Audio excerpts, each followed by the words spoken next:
So definitely a landmark initiative, ladies and gentlemen, which is going to be boosting our economy, enhancing our national security, and support our transition to clean energy future. With that, I would now like to request our Honourable Minister of Parliamentary Affairs, Coal and Mines, Shri Prahlad Joshi ji, for his keynote address. Namaskar.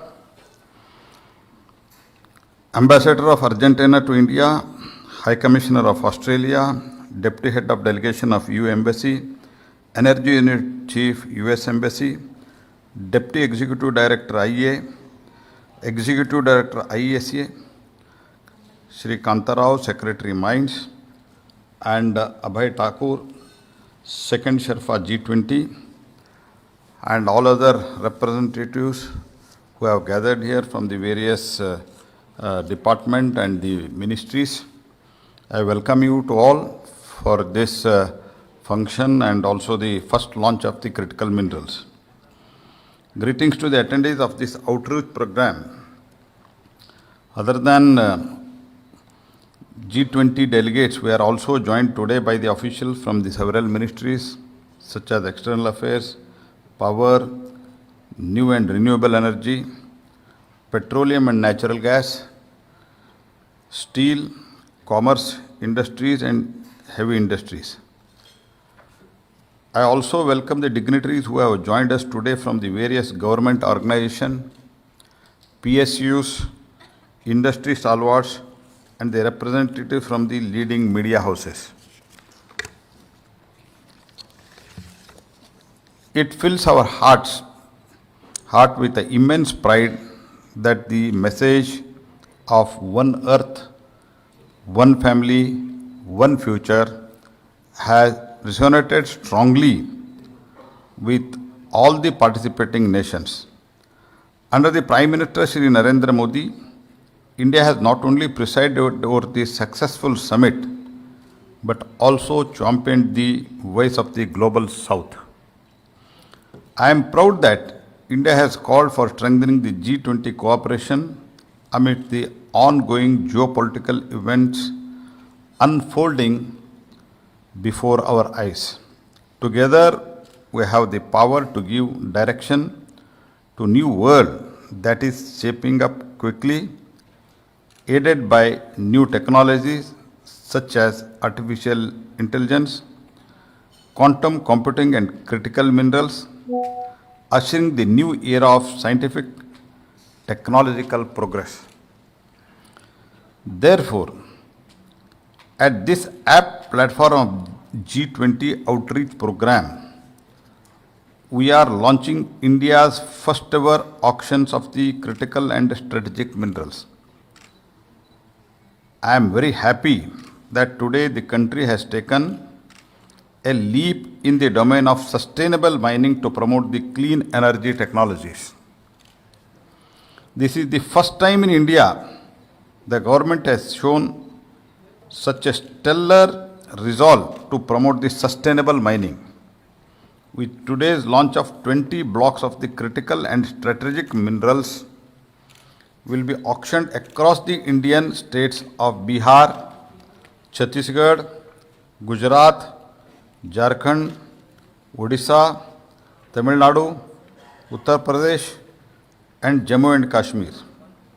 Minerals to be auctioned include glauconite, nickel, platinum group of elements, potash, graphite, molybdenum, phosphorite, lithium, titanium and rare earth elements. I will also take this opportunity to invite the prospective bidders from across the globe to participate in India's first ever such auctions of critical mineral blocks. Out of 20 mineral blocks, 16 blocks are put up for the grant of composite license and 4 blocks for the grant of mining lease. The representatives from the G20 nations, I would like to reiterate that under Prime Minister Shri Modi ji, India has emerged as a major growth center. It is the best time to partner with us as India means business. Record inflow of FDI in the country shows that economic landscape in India is spreading to small, medium and even informal enterprises. We are soon to become the third largest global economy and along with a rapidly growing economy. We also take pride in being responsible users of the fossil fuels. In fact, the latest climate change performance index has recognized India as the best performers among the G20 in terms of both action and intent. This is testimony to the significant progress made in our energy transition journey. India's G20 presidency signifies a pivotal moment in the global leadership. 4 energy transition working group meetings under the India's G20 presidency were conducted this year, facilitating collaboration in clean, sustainable, just, affordable and inclusive energy transition. The G20 leaders' declaration also stresses on the need for the diversified, sustainable and responsible supply chain for the energy transition, including the critical minerals. And rightly so, for the future of the global economy will be underpinned by the technologies that depend on these minerals. At COP26, India had committed to achieving the net zero emission by 2070. At COP27, we made promise to reduce the emission intensity by 45% by 2030 from its 2005 levels. We also intend to achieve about 50% of cumulative electric power installed capacity from non-fossil fuel based on the energy resource by 2030. Such an ambitious plan for transition to clean energy is set to drive a huge increase in the requirements of critical minerals. In order to achieve this, government agencies such as Geological Survey of India have shifted their focus to exploration and enhancing the resource mapping of the critical and deep-seated minerals. As a result, exploration projects by GSI have significantly increased more than 111% in last 3 years alone, from 59 in 2021 to 125 in 23-24. The National Mineral Exploration Trust is also boosting the critical mineral exploration with the involvement of private agencies. So far, 240 crores have been approved towards the exploration of such mineral blocks. Moreover, financial incentive up to 25% of the approved cost of the exploration is provided for the critical and strategic minerals through NMET, while ensured that the public and the private sector both can avail the incentive on successful discovery of critical minerals. This has resulted in increasing our obvious geological potential and the area under the exploration. India's OGP has increased from 5.71 lakh square kilometer to 6.88 lakh square kilometer area. Area under the exploration is now touching 2 lakh square kilometer out of 4.5 kilometer, thus achieving more than 30% exploration. For the first time in the country, government is paying attention to the critical minerals. It has been made possible owing to the leadership of Prime Minister Shri Modi, sustained by support from the public and adoption of India's industries. India has made impressive strides in the renewable energy sector, and we are also front runner in global renewable energy market. Today, India is one of the fastest growing electric vehicle markets in the world.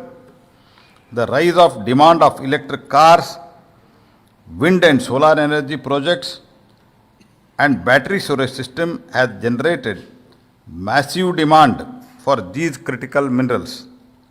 We believe that India has an immense potential to build the strong track record and lead the clean energy revolution of the future.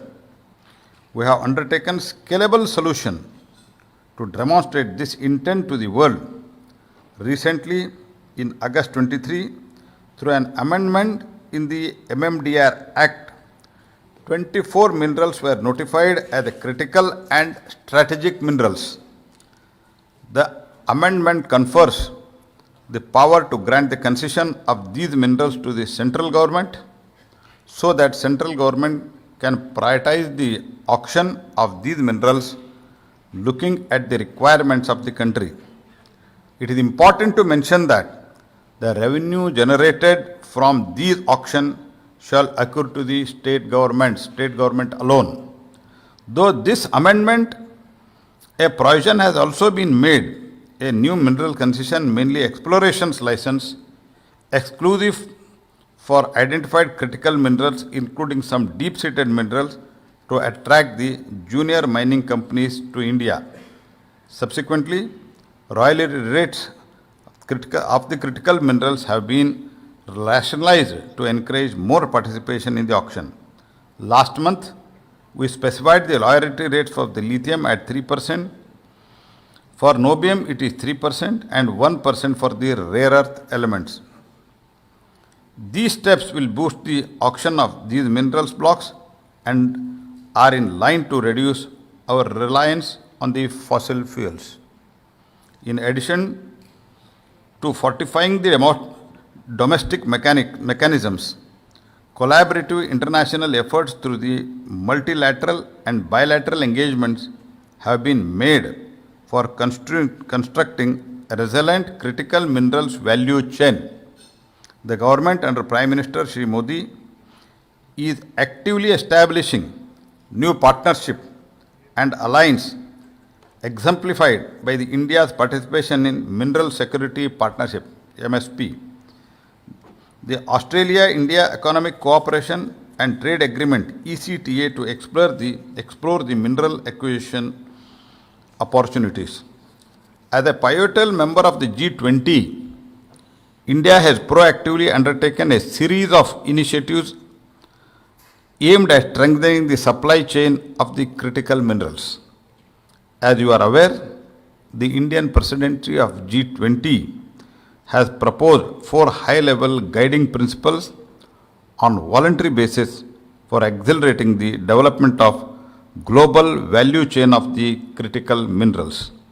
These guiding principles were finalized taking into the account of national circumstances, needs, priorities of the different countries. These principles will continue to guide our domestic policy to secure India's critical minerals for the future. Today's launch of auction is only the first tranche of such auctions. I assure you, we will continue to add more blocks of critical minerals in subsequent tranches. Not only this, based on the industry feedback, we will continue to amend the relevant laws in order to make it easier to operate in the domain of clean energy technologies. And I am happy to note that back all these initiatives, India's greenhouse emission rate has dropped by 33% in last 14 years as a renewable energy generation scaled and forest cover is increased. This is the landmark achievement that will boost our economy, enhance our national security, and support our transition to the clean energy future. With these words, let me invoke the theme of India's G20 presidency, Vasudhaiva Kutumbakam, is taken from the Hindu scripture Maha Upanishad and means the world is one family. It highlights the importance of shared goals. The Groundwork laid during the India's G20 presidency positions the nations to take the leadership role in critical minerals. With the shared goals, we can learn from each other to move towards emission reduction, climate change mitigation. India will remain committed to strengthen the global critical mineral supply chain through favorable policies and continued engagement through G20 and new multilateral partnership. I am confident if we bring the governments, business and civil society together, we can truly move forward with the universal sense of oneness. Sarve janaha sukhino bhavantu. May let all be peace and prosperous. Thank you. Dhanyavad. Thank you very much, Honorable Minister, sir, for highlighting the initiatives which India has been taking towards ensuring a continuous supply of critical minerals, the importance which India is attaching towards critical minerals for its more responsible and sustainable growth.